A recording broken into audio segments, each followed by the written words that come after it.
Hello and welcome to all our viewers in Nigeria and around the world to News Cycle on Global Television, coming to you live from the nation's capital, Abuja.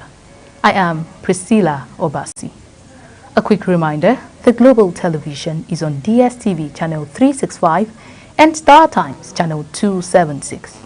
You can also download the Global TV Nigerian mobile app for Android and iOS devices to keep track of our broadcast. Now the news in detail. The Nigerian Senate has approved a further extension for the capital component of the 2024 national budget, moving the implementation deadline to December 31, 2025. The decision was made during plenary session following the presentation and rapid passage of an amendment bill to the Appropriation Act, which was read and passed through all three readings in one sitting. Uyi Abomefwebe has the rest of the story. The debate was led by Senator Solomon Adeola, chairman of the Senate Committee on Appropriation, who justified the extension by emphasizing the need to complete ongoing projects under the 2024 budget and citing revenue constraints that have delayed capital project execution. Allow, among other things, the procurement process to be completed, money to be released for the implementation of the capital component of these budgets. To ensure that no project is abandoned in the course of implementation of the budget, and coupled with the financial inflow challenges that the government experienced, there is need to extend the capital component of this budget. Some senators, including Abdullah Yahaya and Abdul Ningi, criticized their repeated extensions as indicative of weak execution capacity within ministries, departments, and agencies, urging the federal government to provide explanations and calling for a committee inquiry. Have committed their resources, conducted government work, did everything, but up to now their payments have been stalled. And there are so many projects, some ministries where even no work has been done in terms of going through the appropriation processes. So I think we need to know what really is happening.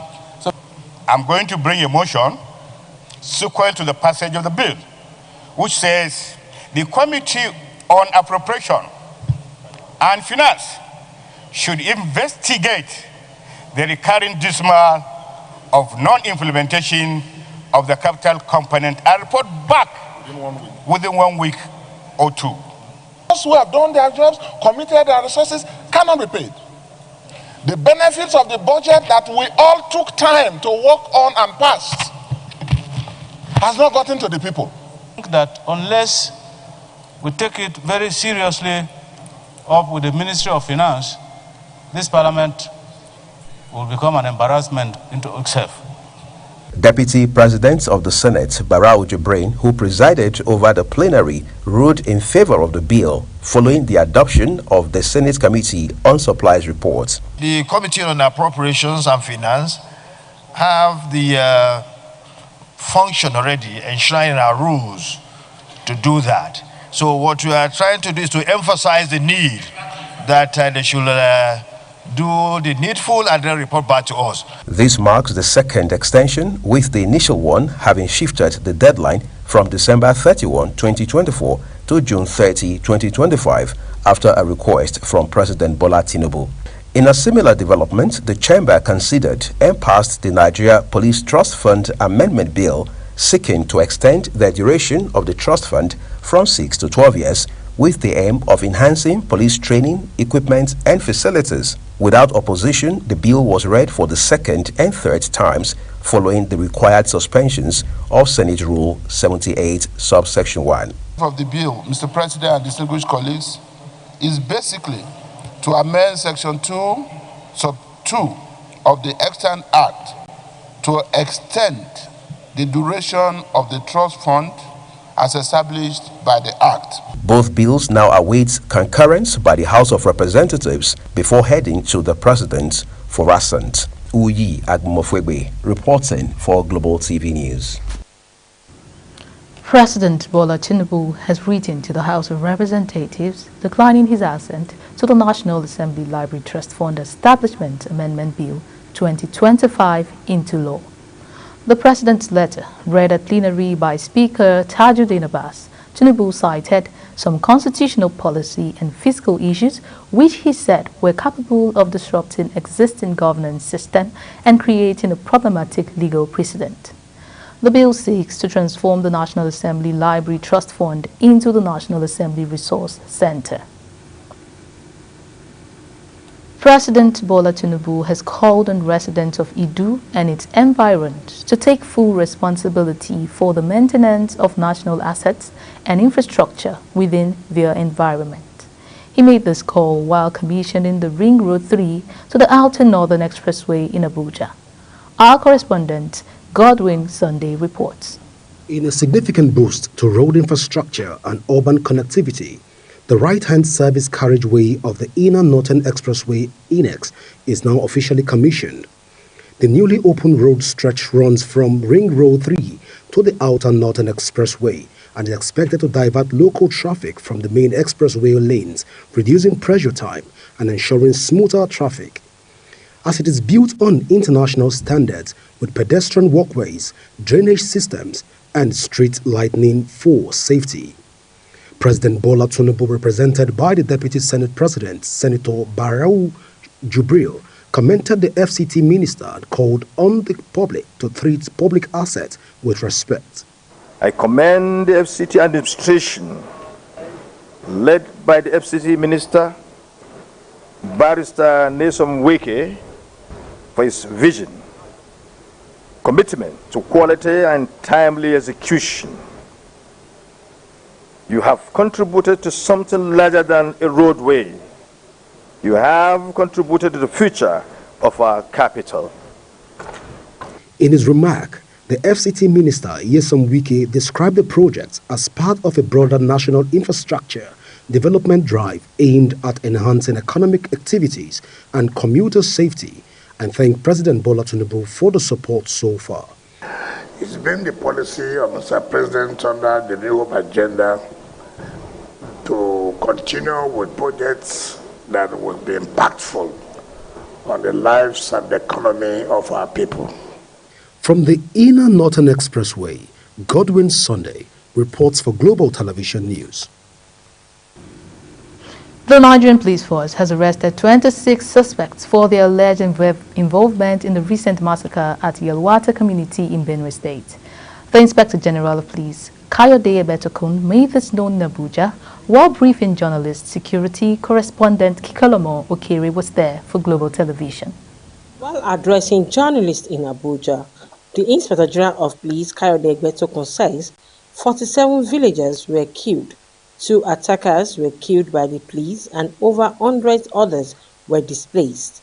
He pointed out that majority of the suspects were arrested on June 22, 2025. The Inspector General of Police also revealed that 22 suspects have been arrested for killing 12 travelers in Plateau State, while 5 persons have been arrested for killing 2 persons in Benue State this week.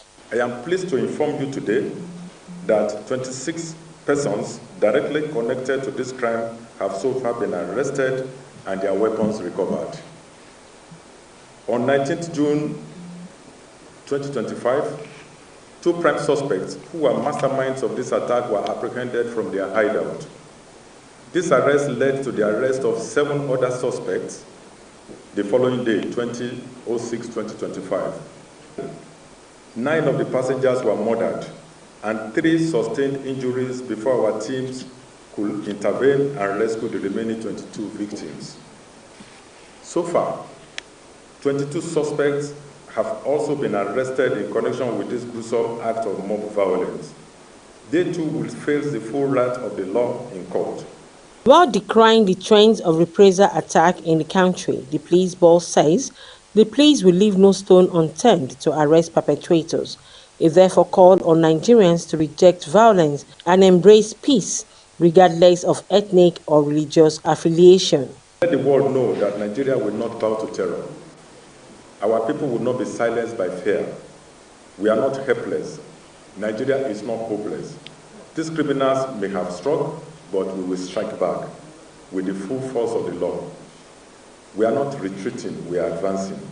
And we will not stop until every Nigerian can sleep with both eyes closed. The arrest is coming barely a week after President Bola Tinubu directed the immediate arrest of the killers elders who perpetrated the heinous killings of over 100 people in Yelwata community in Benue State. Kike Lomo Okeri, Global Television News. The Independent National Electoral Commission (INEC) has published the notice of the Ekiti State governorship election slated for June 20, 2026, stating that the Bimodal Voters Accreditation System (BVAS) shall be used for the accreditation of voters. INEC had last month announced the dates for the Ekiti and Osun State governorship election, but the publication of Wednesday's notice is in line with Section 28, subsection 1 and 2 of the Electoral Act 2022 as amended. The notice states that the election will commence by 8:30 a.m. and shall be conducted in the 2,445 polling units spread across the 16 local government areas of Ekiti State, while emphasizing that only persons whose names appear on the register of voters and have valid permanent voters card shall be allowed to vote. Meanwhile, the Independent National Electoral Commission (INEC) says it has begun processing requests to register All Democratic Alliance (ADA) and other new political parties. In a statement issued by the chairman of the commission, Professor Yakubu Mahmood, ADA was listed among 110 new parties being considered for registration. This is coming barely 24 hours after the commission announced that ADA, a platform proposed by a coalition of opposition figures, was yet to meet requirements for registration. The National Drug Law Enforcement Agency (NDLEA) says Nigeria recently signed a Memorandum of Understanding (MOU) with India to prevent the production of codeine-based syrup for importation into Nigeria. The Apapa strategic commander of the NDLEA, Buba Wakawa, disclosed this while addressing journalists at the command as part of activities to mark the commemoration of the 2025 International Day Against Drug Abuse and Illicit Drug Trafficking. He said that the event, which has been billed to take place on Thursday, had been themed "The evidence is clear, invest in prevention, break the cycle," reiterated that it is strengthening actions and cooperation in curtailing the availability and affordability of drugs. Civil society organization Transparency Center Network has given the federal government a 7-day ultimatum to enforce a Court of Appeal judgment nullifying the local government elections conducted by the previous administration in Osun State. The group accused APC operatives of illegally occupying council secretariats despite the ruling, describing the situation as a threat to Nigeria's democracy. Speaking at a press briefing in Abuja, TCN's executive director, Comrade Ayuba Ahmed, condemned the continued presence of the sacked officials as unconstitutional and warned that failure to act would trigger mass protests in Abuja and across the country. He also criticized the silence of President Bola Tinubu and Attorney General Lateef Fagbemi, saying it emboldens disregard for the rule of law. The group vowed not to back down until constitutional order is restored in Osun's local councils. Governor Hope Uzodinma has presented the 2025 State of the State Address at Imo State House of Assembly, outlining key achievements and setting fresh targets for his second term. The session drew lawmakers, top officials, traditional rulers, and stakeholders from across the state. Global TV's Amarachi Ibe reports. The State of the State Address is an annual constitutional duty of the governor, providing a comprehensive update on governance.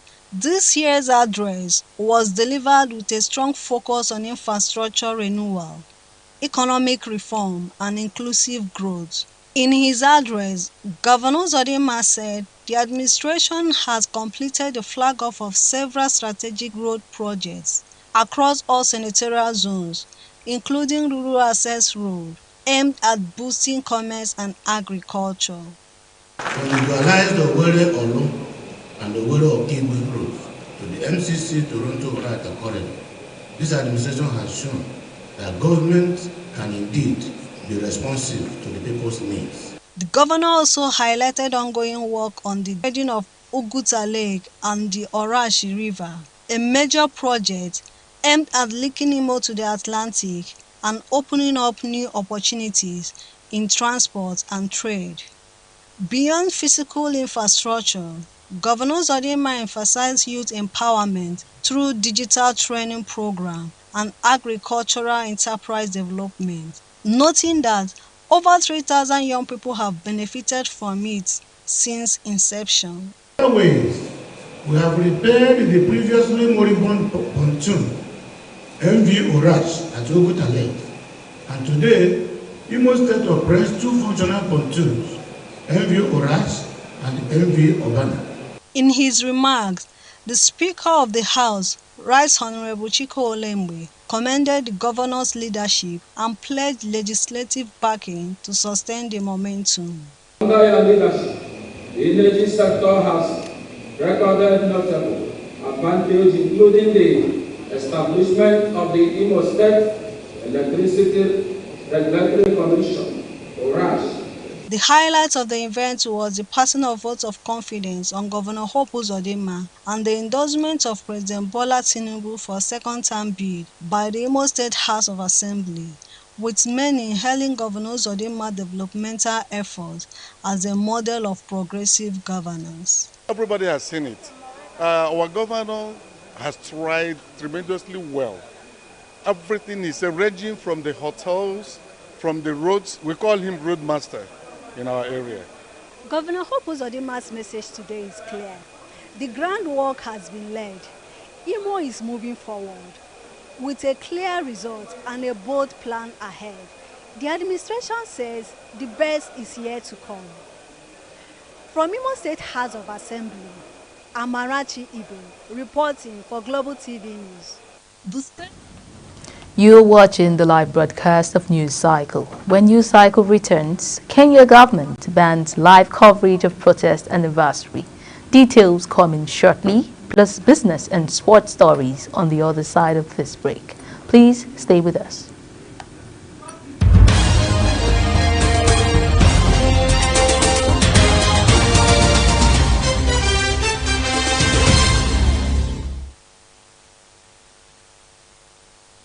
Do you know that Global Television can be watched in Nigeria and all over the world? Download the Global TV Nigerian mobile app for Android and iOS devices to watch Global Television real-time from around the world. What are you waiting for? Start downloading and stay connected to Global Television.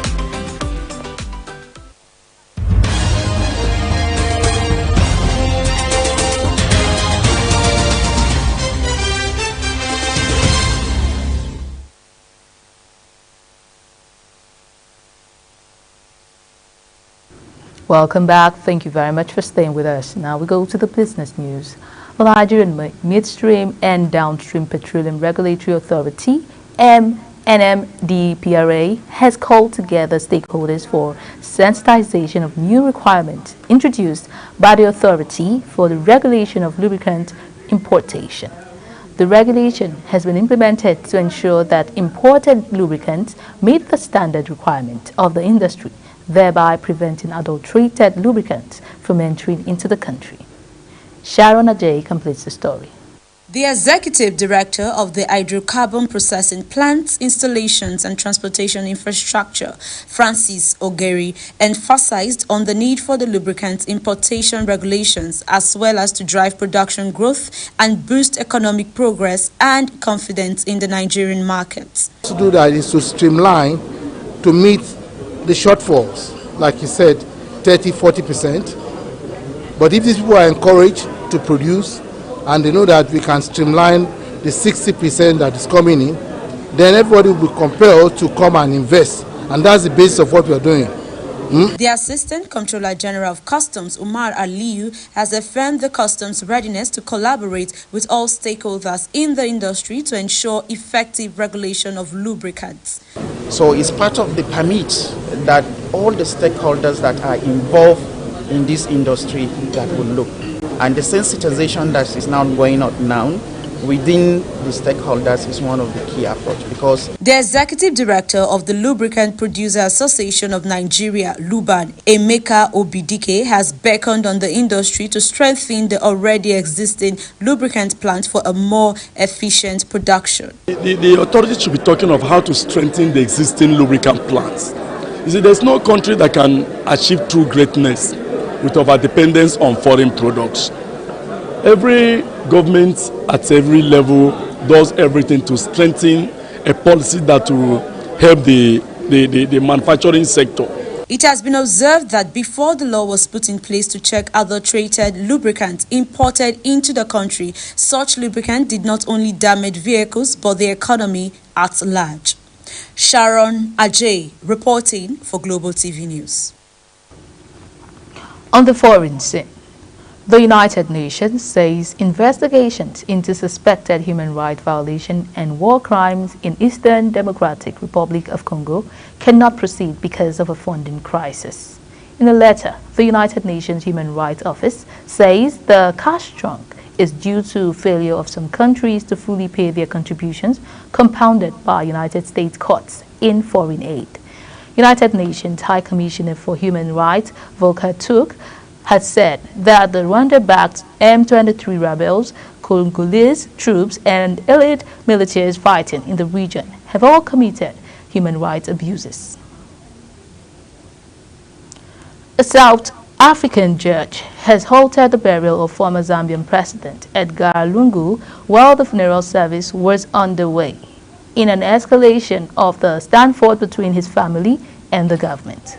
Lungu died on June 5th while seeking medical care in South Africa, was a rival of President Hakainde Hichilema, who wanted to lead a state funeral for his predecessor in Zambia. Lungu's family opposed the plans and blocked his body from being repatriated, saying he would not have wanted Hichilema at his funeral. Zambia, in turn, filed a lawsuit seeking to stop the burial in South Africa. In sports, Nigeria's male cricket team, the Yellow Greens, has resumed campaign in Lagos ahead of the qualifiers for the 2026 Men's T20 World Cup and the 2025 ILT20 World Cup. The qualifiers will be held in Zimbabwe from September 28 to October 4, while the World Cup is billed for India and Sri Lanka between February and March 2026. They will also play in the ILT20 Cup from July 13 to 30 in Uganda. Head coach and high performer manager of Nigeria Cricket Federation, Steve Tikolo, invited 21 players to camp for the assignment. Neymar extended his contract with Brazil club Santos until the end of 2025 as he attempts to recapture his form in time for next year's World Cup. Neymar started his career in Santos before moving to Barcelona and his Paris Saint-Germain. After an injury-hit spell in Saudi Arabia, he returned to Santos in January on a contract that was due to expire on June 30. And that is it on Global Television News Cycle. A quick reminder that Global Television is on DSTV, channel 365, and Star Times, channel 276. Kindly follow us across all social media platforms now showing on your screen using the handle at Global TV NG. You can also download the Global TV Nigerian app for Android and iOS devices to keep track of our broadcasts. I am Priscilla Obasi. Thank you very much for watching.